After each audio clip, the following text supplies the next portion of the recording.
नमस्ते दोस्तों, हमारे special session HCS PT exclusive में आज हम बात करेंगे इंडियन पॉलिटी की। इंडियन पॉलिटी में आज हम बात करेंगे प्राइम मिनिस्टर की यानी प्रधानमंत्री की। हम आपको बताएंगे क्या निहित है भारतीय संविधान में प्रधानमंत्री के बारे में और एग्जाम में अक्सर कैसे क्वेश्चन आते हैं, और हम आपको साथ ही बताएंगे उप प्रधानमंत्री के बारे में भी क्या निहित है संविधान में या नहीं है। हम आपको बता दें कि इंडियन पॉलिटी का ये हमारा 7वां लेक्चर है। इससे पहले हम आपको स्टेट पब्लिक सर्विस कमीशन यानी राज्य लोक सेवा आयोग, गवर्नर यानी राज्यपाल, मुख्यमंत्री यानी चीफ मिनिस्टर और भारतीय न्यायिक प्रणाली से संबंधित इंपॉर्टेंट क्वेश्चन और भारतीय राजभाषा से संबंधित इंपॉर्टेंट क्वेश्चन और क्या निहित है इनके बारे में हम आपको बता चुके हैं। हम आपको बता दें ये हमारा 7वां लेक्चर है। जो स्क्रीन पर आपको 5th लेक्चर दिख रहा है ये टाइपिस्ट की गलती है, ये हमारा इस सेशन का 7वां लेक्चर है। हम सबसे पहले आपको एक क्विक रिवीजन कराएंगे स्टेट पब्लिक सर्विस इन सभी के बारे में और उसके बाद स्टार्ट करेंगे आज का सेशन। हम आपको बता दें स्टेट पब्लिक सर्विस कमीशन संविधान के भाग 14 में है और ये अनुच्छेद 315 से 323 में ही है। इसी में राज्य लोक सेवा आयोग के बारे में बताया गया है और साथ ही इन्हीं अनुच्छेदों में संघ लोक सेवा आयोग के बारे में बताया है। हम आपको बता दें राज्य लोक सेवा आयोग के अध्यक्ष की नियुक्ति राज्यपाल करता है, लेकिन इन्हें केवल राष्ट्रपति हटा सकता है। इसके अलावा राज्य लोक सेवा आयोग के अध्यक्ष की सीमा यानी कि ये कब तक बना रहता है, ये बना रहता है 6 साल तक या 62 वर्ष हो जाए तब तक। हम आपको बता दें संयुक्त राज्य 2 या 2 से राज्य अगर चाहें तो संयुक्त राज्य लोक सेवा आयोग का गठन कर सकते हैं, लेकिन इसके गठन करने के तत्पश्चात इसकी नियुक्ति, इनके अध्यक्ष की नियुक्ति राष्ट्रपति करता है, न कि राज्यपाल। ये कुछ इंपॉर्टेंट पॉइंट थे स्टेट पब्लिक सर्विस कमीशन के बारे में। अब हम आपको बताते हैं गवर्नर के बारे में। हम आपको बता दें संविधान के छठे भाग 153 से 167 तक राज्य कार्यपालिका के बारे में बताया गया है और यही गवर्नर के बारे में बताया गया है। हम आपको बता दें राज्य कार्यपालिका में राज्यपाल, मुख्यमंत्री, मंत्रिपरिषद और राज्य के महाधिवक्ता यानी एडवोकेट जनरल ये सब शामिल होते हैं राज्य कार्यपालिका में। ये भी एग्जाम में अक्सर क्वेश्चन आता है कि राज्य कार्यपालिका के कौन कौन सदस्य हैं। एक बार फिर से हम आपको बता दें राज्यपाल, मुख्यमंत्री, मंत्रिपरिषद और राज्य के महाधिवक्ता यानी एडवोकेट जनरल, जिनके बारे में अनुच्छेद 165 में दे रखा है। हम आपको बता दें प्रत्येक राज्य के लिए एक राज्यपाल होता है, लेकिन 7वें संविधान संशोधन अधिनियम 1956 के द्वारा एक या एक से अधिक राज्यों के लिए एक राज्यपाल भी हो सकता है। इसके अलावा हमने आपको बताया था कि कैसे अलग है राज्यपाल राष्ट्रपति से। हम आपको बता दें संविधान में इस बात की भी कल्पना की गई थी कि राज्यपाल अपने विवेक के आधार पर कुछ स्थितियों में काम कर सकते, लेकिन राष्ट्रपति के मामले में ऐसी कल्पना नहीं की गई थी। दूसरा कैसे अलग है राज्यपाल राष्ट्रपति से? 42वें संविधान संशोधन 1976 के बाद राष्ट्रपति के लिए मंत्रियों की सलाह की बाध्यता तय कर दी गई थी, जबकि राज्यपाल के संबंध में इस तरह का कोई उपबंध नहीं है। यानी भारतीय संविधान में 42वां कॉन्स्टिट्यूशनल अमेंडमेंट हुआ, जिसे हम मिनी कॉन्स्टिट्यूशन भी कहते हैं। उसके बाद ये बाध्यता कर दी गई थी कि मंत्रिपरिषद जो कहेंगे वो राष्ट्रपति मानेगा, लेकिन ये बाध्यता आज भी राज्यपाल के लिए नहीं है। इसलिए राज्यपाल राष्ट्रपति से आज भी 2 मामलों में भिन्न है। इसके अलावा हम आपको बता दें उच्च न्यायालय की जब भी न्यायाधीशों की नियुक्ति होगी तो राष्ट्रपति राज्यपाल से सलाह करेगा, न कि मुख्यमंत्री की। इसके अलावा हम आपको बता दें कि मृत्युदंड की सजा राज्यपाल माफ़ नहीं कर सकता, ये केवल माफ़ कर सकता है राष्ट्रपति। अब हम बात करेंगे मुख्यमंत्री की। हम आपको बता दें मुख्यमंत्री के बारे में अनुच्छेद 164 में कहा गया है कि इसकी नियुक्ति राज्यपाल करेगा। इसके अलावा अब हम बात करेंगे भारतीय न्यायिक प्रणाली की। हम आपको बता दें सुप्रीम न्यायिक प्रणाली जो कि उपनिवेशिक काल से चली आ रही थी, वो 28 जनवरी 1950 को सुप्रीम कोर्ट बनने के तत्पश्चात खत्म होगी। उसके बाद हमारी न्यायिक प्रणाली स्टार्ट होगी। आगे हम बात करेंगे भारतीय राजभाषा के बारे में। भारत के संविधान में भारतीय राजभाषा के बारे में भाग 17 और अनुच्छेद 343 से 351 में दी गई हैं। इसके अलावा इसमें डिटेल में आपको देखना है तो आप हमारी वीडियो लिस्ट में जाके ये लेक्चर यानी ये क्लास आप देख सकते हो। आज स्टार्ट करेंगे प्राइम मिनिस्टर के बारे में। हम आपको बता दें संविधान द्वारा प्रदत्त सरकार की संसदीय व्यवस्था में राष्ट्रपति केवल नाम मात्र का कार्यकारी प्रमुख होता है तथा वास्तविक कार्यकारी शक्तियां प्रधानमंत्री में निहित होती हैं। इसलिए प्रधानमंत्री को डी फैक्टो एग्जीक्यूटिव भी कहा जाता है। ये भी एग्जाम में क्वेश्चन आता है कि डी फैक्टो एग्जीक्यूटिव किसे कहा जाता है। ये कहा जाता है प्रधानमंत्री को, और डी जूरी एग्जीक्यूटिव कहा जाता है राष्ट्रपति को। अब हम आपको बताते हैं, संविधान के अनुच्छेद 74 सब क्लोज 1 में यानी 74 उपखंड 1 में ये व्यवस्था की गई है कि राष्ट्रपति की सहायता करने तथा उसे सलाह देने के लिए एक मंत्रिपरिषद होगा, लेकिन जो मंत्रिपरिषद होगा उसके प्रमुख प्रधानमंत्री होगा। यानी इसके अलावा राष्ट्रपति इस मंत्रिपरिषद की सलाह के अनुसार अपने कार्य को निष्पादन करेगा। यह हमने आपको बताया था कि 46वें कॉन्स्टिट्यूशन अमेंडमेंट से ये बाध्यता कर दी गई कि मंत्रिपरिषद की जो कहेगा वो राष्ट्रपति मानेगा। इस प्रकार वास्तविक कार्यकारी शक्ति मंत्रिपरिषद में निहित है, जिसका प्रमुख प्रधानमंत्री होता है। अब हम बात करते हैं प्रधानमंत्री की नियुक्ति के बारे में। साधारणतः प्रधानमंत्री को संसदीय आम चुनाव के परिणाम के आधार पर राष्ट्रपति द्वारा नियुक्त किया जाता है। प्रधानमंत्री लोकसभा में बहुमतधारी दल का, यानी कि राष्ट्रपति ऐसे किसी को नियुक्त नहीं कर सकता, बाकी राष्ट्रपति उसे ही नियुक्त करेगा जो लोकसभा में बहुमतधारी दल के नेता होंगे। हम आपको बता दें, संविधान में प्रधानमंत्री के निर्वाचन और नियुक्ति के लिए कोई विशेष प्रक्रिया नहीं दी गई है, यानी कि उसमें यही कहा गया है कि राष्ट्रपति प्रधानमंत्री की नियुक्ति करेगा। लेकिन अनुच्छेद 75 केवल इतना कहता है कि राष्ट्रपति प्रधानमंत्री की नियुक्ति करेगा। हालांकि इसका अभिप्राय यह नहीं है कि राष्ट्रपति किसी भी व्यक्ति को प्रधानमंत्री नियुक्त करने हेतु स्वतंत्र है। सरकार की संसदीय व्यवस्था के अनुसार राष्ट्रपति लोकसभा में बहुमत प्राप्त दल के नेता को प्रधानमंत्री नियुक्त करता है, परंतु यदि लोकसभा में कोई भी दल स्पष्ट बहुमत में न हो तो राष्ट्रपति प्रधानमंत्री की नियुक्ति में अपनी व्यक्तिगत विवेक स्वतंत्रता का प्रयोग कर सकता है। इस परिस्थिति में राष्ट्रपति सामान्यतः सबसे बड़े दल अथवा गठबंधन के नेता को प्रधानमंत्री नियुक्त करता है और उसे 1 माह के भीतर सदन में विश्वास मत हासिल करने के लिए कहता है। हम आपको बता दें, राष्ट्रपति द्वारा इस विवेक स्वतंत्रता का प्रथम प्रयोग 1979 में किया गया था, जब तत्कालीन राष्ट्रपति नीलम संजीवन रेड्डी ने मोरारजी देसाई वाली जनता पार्टी के सरकार के पतन के बाद, हम आपको बता दें, मोरारजी देसाई पहले गैर कांग्रेसी प्रधानमंत्री थे। पार्टी के सरकार के पतन के बाद चौधरी चरण सिंह, जो कि उस वक्त गठबंधन के नेता थे, उनको प्रधानमंत्री नियुक्त किया गया था। एक स्थिति और भी है जब राष्ट्रपति प्रधानमंत्री के चुनाव पर नियुक्त के लिए अपने व्यक्तिगत निर्णय लेता है। जब प्रधानमंत्री की अचानक मृत्यु हो जाए और उसका कोई स्पष्ट उत्तराधिकारी न हो।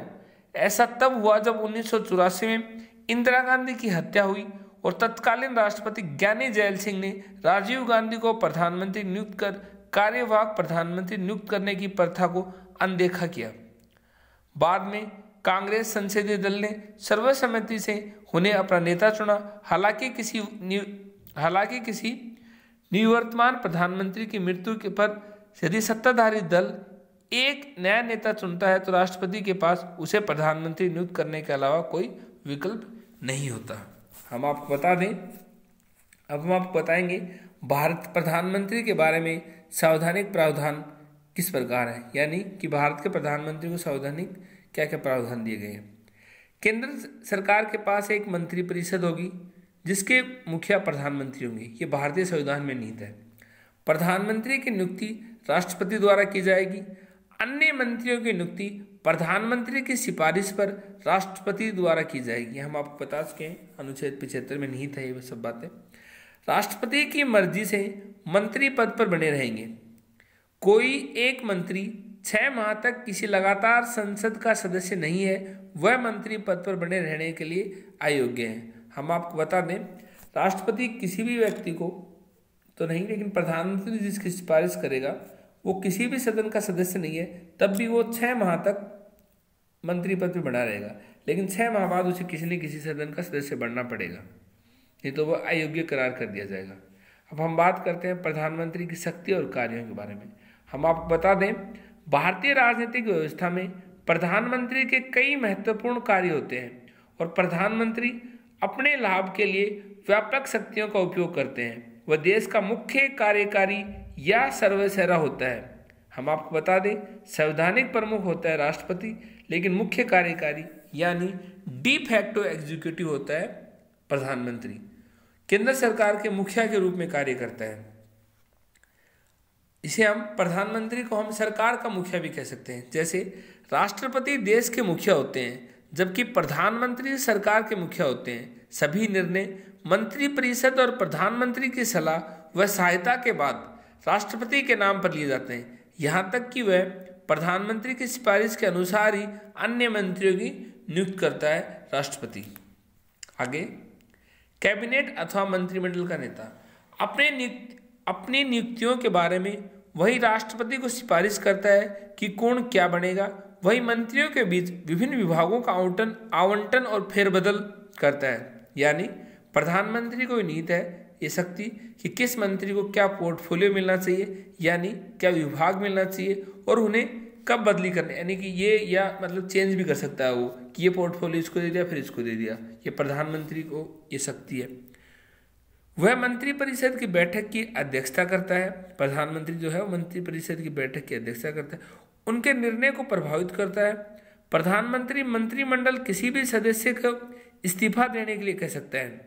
प्रधानमंत्री मंत्रिमंडल के किसी भी सदस्य को अपना इस्तीफा देने को कह सकता है, या राष्ट्रपति को किसी भी मंत्री को हटाने की सिफारिश कर सकता है। यदि प्रधानमंत्री की मृत्यु या इस्तीफा हो जाता है तो पूरा मंत्रिमंडल भंग हो जाता है। जब उनका अध्यक्ष ही नहीं रहेगा तो मंत्रिमंडल का कोई महत्व नहीं रहता। ये बताया गया है कि वो पूरा जो मंत्रिमंडल होता है वो भंग हो जाता है। आगे, राष्ट्रपति और मंत्रिमंडल के बीच संबंध अथवा कड़ी। संविधान के अनुच्छेद 78 यानी 78 में आर्टिकल 78 में प्रधानमंत्री के कर्तव्य निर्दिष्ट और उनके निर्वहन के लिए वह राष्ट्रपति और कैबिनेट के बीच के कड़ी के रूप में कार्य करता है। हम आपको बता दें, आर्टिकल 78 में ये कहा गया है कि प्रधानमंत्री हर अपने कार्य के बारे में राष्ट्रपति को जरूर बताएगा। आगे, ये आर्टिकल भी इंपॉर्टेंट एग्जाम पॉइंट से आप याद कर लेना। निम्नलिखित ऐसे मामले हैं जहां वह ऐसे कार्य करता है। केंद्रीय मामलों के प्रशासन और कानून के लिए प्रस्तावों से संबंधित मंत्रिपरिषद के सभी निर्णयों पर संवाद करता है। यानी कि मंत्रिपरिषद में जो भी निर्णय लिए गए हैं वो आर्टिकल 78 के तहत भारतीय संविधान से बाध्य करता है कि प्रधानमंत्री यानी कि वो राष्ट्रपति के साथ संवाद करें। जब मंत्रिपरिषद द्वारा किसी भी निर्णय पर विचार करने के लिए संविधान की किसी भी धारा या परिषद की राय नहीं ली जाती तो तब राष्ट्रपति इस तरह के मुद्दों पर विचार करने के लिए प्रधानमंत्री से प्रश्न कर सकते हैं। जब राष्ट्रपति संघ के मामलों में या किसी बात को प्रशासन के बारे में कोई भी जानकारी मांगते हैं तो प्रधानमंत्री को देनी पड़ेगी आर्टिकल 78 के तहत। संसद के नेता एक नेता के रूप में वह सत्र के लिए अपनी बैठकों और कार्यक्रमों की तिथियों का निर्धारण करता है। वह फैसला भी करता है कि कब सदन का स्त्रावसन किया जाए और उसे भंग किया जाए। एक मुख्य प्रवक्ता के रूप में वह सरकार की प्रमुख नीतियों की घोषणा करता है, तत्पश्चात सवालों के जवाब भी देता है। ये भारतीय प्रधानमंत्री ये सब कुछ करता है। अब विदेशी संबंधों में अंतर्राष्ट्रीय सम्मेलन में वो राष्ट्र का प्रवक्ता होता है। यानी कि प्रधानमंत्री अंतर्राष्ट्रीय सम्मेलनों में एक प्रकार से भारत का प्रवक्ता होता है, यानी भारत की तरफ से जाता है, प्रधानमंत्री जाता है। वह अपने पार्टी और सदस्यों का नेता भी होता है। प्रधानमंत्री अपने पार्टी और सदस्यों का नेता भी होता है। इसके अलावा प्रधानमंत्री होने के नाते वह कुछ आयोगों का वास्तविक अध्यक्ष भी होता है। जैसे योजना आयोग तो अब नहीं है, ये तो प्रिंटिंग मिस्टेक होगी। जैसे नीति आयोग, राष्ट्रीय एकता परिषद, अंतर्जातीय परिषद, राष्ट्रीय जल संसाधन, ऐसे परिषद। अब हम बात करते हैं गठबंधन सरकार के कार्य। जब प्रधानमंत्री की सरकार जब गठबंधन सरकार होती है तो उसके क्या कार्य होते हैं हम आपको बता दें। राज्य की गतिविधियों की एक विशेष उद्देश्य को हल करने के लिए एक अस्थायी अवधि के लिए 2 या 2 से अधिक अलग अलग दल के व्यक्तियों के एक साथ आने या एक गठबंधन प्रवेश में गठबंधन कहते हैं। हम आपको बता दें, अब हम बात करते हैं एकल पार्टी सरकार में शक्तियाँ। जब चुनाव में एक दल पूरा बहुमत हासिल कर लेता है तब राष्ट्रपति उस दल के नेता को प्रधानमंत्री के रूप में सरकार बनाने और कार्य करने के लिए आमंत्रित करते हैं। संविधान में यह उल्लेख है कि इस तरह के मामलों में प्रधानमंत्री के पास बिना प्रतिबंधों के साथ सभी अधिकार होंगे। इस प्रकार इस तरह की सरकार अधिक स्थिर होती है। आगे हम आपको बता दें, अब हम आपको बता दें कि अब तक हमारे कौन कौन हमारे भारत के प्रधानमंत्री रह चुके हैं। पंडित जवाहरलाल नेहरू हमारे देश के पहले प्रथम प्रधानमंत्री, जो कि 1947 से 1964 तक रहे। गुलज़ारी लाल नंदा, आकस्मिक मृत्यु होने के बाद पंडित जवाहरलाल नेहरू के बाद इनको कार्यवाहक प्रधानमंत्री बनाया गया था, गुलज़ारी लाल नंदा। वैसे एग्जाम में जब हम बात करते हैं तो सेकंड प्रधानमंत्री हम लाल बहादुर शास्त्री की बात करते हैं, गुलज़ारी लाल नंदा की नहीं करते। हम आपको ये बताते हैं गुलज़ारी लाल नंदा हरियाणा से संबंध है इनका।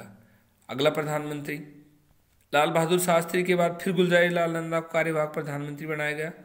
उसके बाद फिर इंदिरा गांधी प्रधानमंत्री बनी 1966-77। इन्हीं के दौरान 1975 में इमरजेंसी लगी थी।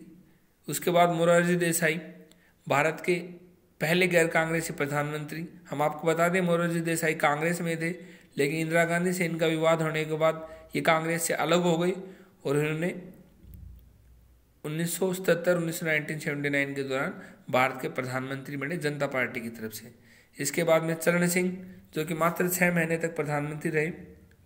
आगे इंदिरा गांधी फिर प्रधानमंत्री बनी 1990, 1980, 1984 में। उसके बाद इंदिरा गांधी जी की मृत्यु हो गई और उसके बाद राजीव गांधी जी प्रधानमंत्री बने। फिर विश्वनाथ प्रताप सिंह यानी वीपी सिंह, जो कि कभी कांग्रेसी थे लेकिन बोफोर्स घोटाले के कारण कांग्रेस से अलग हो गए और इन्होंने मंडल कमीशन लगाया था, लागू किया था। इसके अलावा इनके बाद चंद्रशेखर बने और वीपी सिंह और चंद्रशेखर के दौरान ही भारत हरियाणा के ताऊ देवीलाल उप प्रधानमंत्री रहे। उसके बाद पीवी नरसिम्हा राव प्रधानमंत्री बने 1991 से 1996 तक। उसके बाद अटल बिहारी वाजपेयी जी 1998-99, फिर अटल बिहारी वाजपेयी 1999-2004 में बने और फिर डॉक्टर मनमोहन सिंह बने 2000 से 2009 और फिर डॉक्टर मनमोहन सिंह बने 2009-2004 तक। और आज हमारे प्रधानमंत्री हैं नरेंद्र मोदी जी, 2014 से अभी तक बने हुए हैं। हम आपको बता दें उप प्रधानमंत्री, अब हम बात करते हैं उप प्रधानमंत्री की। हम आपको बता दें उप प्रधानमंत्री पद का उल्लेख संविधान में नहीं है, लेकिन राजनीतिक बाध्यताओं के कारण संविधान के प्रावधानों से हटकर इस पद का सृजन किया जाता है, जो पूर्णतः गैर संवैधानिक है। हम आपको बता दें हमारे पहले उप प्रधानमंत्री थे सरदार वल्लभ भाई पटेल। आज के हमारे सेशन में इतना ही। जल्द मिलते हैं हम प्रधानमंत्री